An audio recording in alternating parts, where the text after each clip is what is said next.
या पद्धतीनं सेवा करणं याच्यामध्ये गुरुपुत्रत्व आहे. गुरुच्या वाक्याच्या संबंधानं वेदवाक्याची भावना धारण करणं याच्यात गुरुपुत्रत्व आहे. आणि असं दिव्य गुरुपुत्रत्व सद्गुरू गुंडा महाराजांच्या चरित्रात होतं. महाराजांचं मूळचं गाव, आमचं देगलूर हे मूळचं गाव नाही. महाराजांचं मूळचं गाव आहे उदगीर. उदगीरला सराफाच्या कुळात महाराजांचा जन्म झाला. महाराजांचे आजोबा होते तिमाजी नाईक. तिमाजी नाईक म्हणजे सराफीचा धंदा घरी असल्यामुळे नाईक म्हणायचे. महाराजांचे आजोबा तिमाजी नाईक, त्यांच्या धर्मपत्नी रुक्मिणीबाई. आणि तिमाजी रुक्मिणी या जोडप्याच्या पोटी 2 मुलं जन्माला आली. एकाचं नाव होतं महिपती नाईक, एकाचं नाव होतं हायपती नाईक. महिपती नायकाच्या पोटी जन्म झाला सद्गुरू गुंडा महाराजांचा. म्हणजे तिमाजी नायकाचे चिरंजीव महिपती नाईक. महिपती नायकाच्या पोटी झाला गुंडा महाराजांचा जन्म. गुंडा महाराजांचा जन्म लगे झाला नाही. महिपती नायकांना संतती होण्याकरता अडचण येऊ लागली असं वाटून त्यांनी 7 लग्न केली एका मागून एक. 7 लग्न, अनेक नवसाय झाले. आणि मग 7 लग्नाच्या नंतर त्यांना एका भाऱ्याच्या ठिकाणी सद्गुरू गुंडा महाराजांचा लाभ झाला. 7 आयाच्या पोटी जन्मलेले हे लेकरू. असं का झालं याची संगती सांगत असताना आमचे वडील सांगायचे की बा गुंडा महाराजांना आपण नारदावतार म्हणतो. सद्गुरू गुंडा महाराज हे नारदाचा अवतार आहे. दयांच्या सद्भाग्य उदरी जन्म घे नारद मुनी. मायबापाच्या सद्भाग्याच्या युगानं त्यांच्या पोटी नारद मुनींनी जन्म घेतला. गुंडा महाराज नारदाचा अवतार आहे. आणि नारदाचे जन्म 7 वेळेला झाल्याची कथा आहे.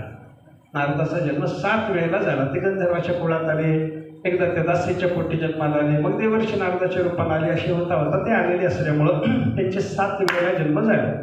म्हणजे 7 वेळेला जन्म झाले याचा अर्थ काय, 7 मातापासून मी जन्मलो.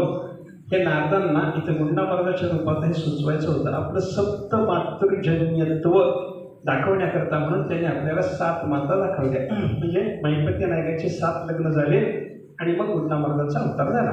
महाराज जन्माला आले. माघ शुद्ध दशमीच्या दिवशी महाराजांचा अवतार झाला.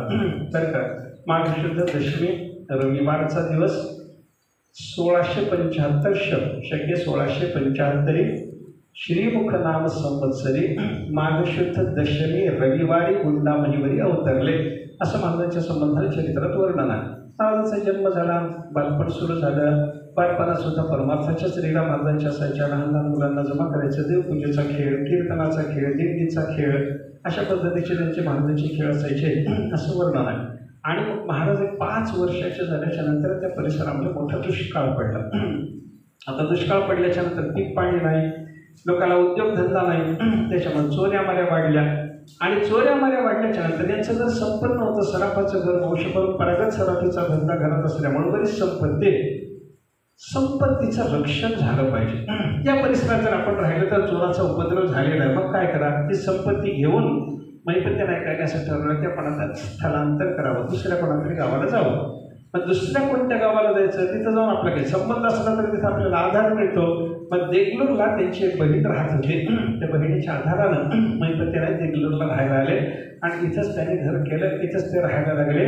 गुंडा महाराज 7 वर्षाचे झाले आणि त्याच्यानंतर महिपती नाईकाने त्यांचं उपनयन केलं, म्हणजे झाले. महाराजांचा वेदाभ्यास वगैरे थोडासा सुरू झाला आणि 7 वर्षाचे झाले, मुंज झाले. आणि एक साथीचा आजार आला. त्या साथीच्या आजारात एकाच वर्षामध्ये 7ही आया आणि वडील हे सगळे गेले. एकटं लेकरू पडलं. एकटे गुंडा महाराज राहिले. एकटे एकाकी पडल्याच्या नंतर त्याची गावात आत्या होती. त्या आत्याला थोडंसं लक्ष देऊन त्यांचा सांभाळ करायला सुरुवात केली. थोडे मोठे झाले, 10-11 वर्षाचे झाले. 10-11 वर्षाचे झाल्याच्या नंतर गुंडा महाराजांना त्या आत्यानं सांगितलं, म्हणे बाळा आपल्या घरी सराफीचा धंदा आहे, तो सराफीचा धंदा तरीच थोडंसं लक्ष दे. काहीतरी धंदा पाणी केल्याशिवाय पोट कसं भरायचं, काहीतरी लक्ष दे. 11 वर्षाच्या त्या पोराला धंदा पाणी करायला लावलं. महाराज धंदाही करायला लागले आणि त्या आत्याचं मार्गदर्शन चांगलं होतं. आत्याला सांगितलं, म्हणजे गावात आपल्या एक ज्ञानोबारायाच्या छत्रछायेत वाढणारं घर आहे. चुडामणी महाराज त्यांचं नाव आहे. त्यांची पाठशाळा आहे. वेदशास्त्राचा अभ्यास, सगळ्या कलाचा अभ्यास तिथे शिकवला जातो. बाळा सराफीचा धंदा करता करता सकाळी दर्शनाला थोडंसं तिथल्या पाठाला जाऊन जर बसलं काहीतरी चांगलं ऐकायला मिळेल.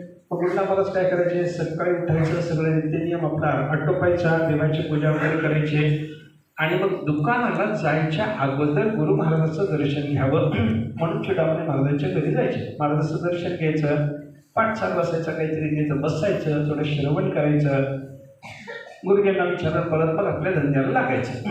असं त्यांचं चाललेलं होतं. एका दिवशी काय झालं, गुरु महाराज काही सगळ्या विद्यार्थ्यांची परीक्षा घेत होते. परीक्षा घेण्याचा चालू असलेला अभ्यास, त्या अभ्यासाच्या संबंधाने परीक्षा घ्यावी लागते. परीक्षा घ्यायची ठरली, सगळ्या पोरांना बोलावलं, याने म्हणे असूची परीक्षा घेणार आहे.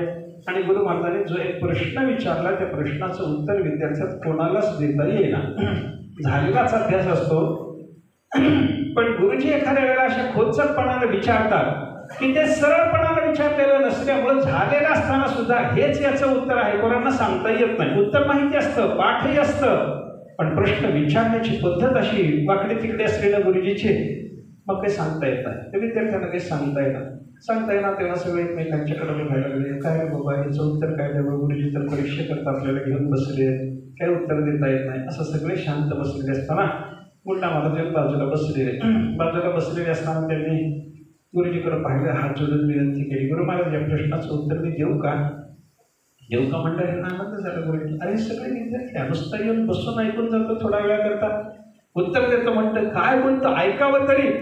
म्हणून गुरु महाराजांनी त्यांना सांगितलं, म्हणे बघ बोल, काय बोलायचं तुला बोल, या प्रश्नाचं उत्तर तू देणार.